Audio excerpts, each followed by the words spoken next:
Mineral spots. You know, spots like these won't harm you, but they sure are an eyesore. I'm Matt from Cardinal Heating and Air Conditioning.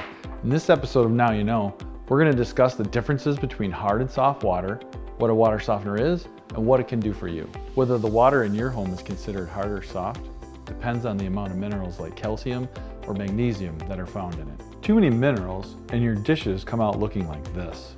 If these minerals are left in the water, they can start to build up over time, like this unsightly mineral deposit. Hard water is also tough on your appliances like your washing machine, your dishwasher, and all your plumbing fixtures. So how do you soften the water in your home? The best way to combat hard water is to install a water softener. A water softener is an appliance that removes calcium and magnesium from your water through ion exchange.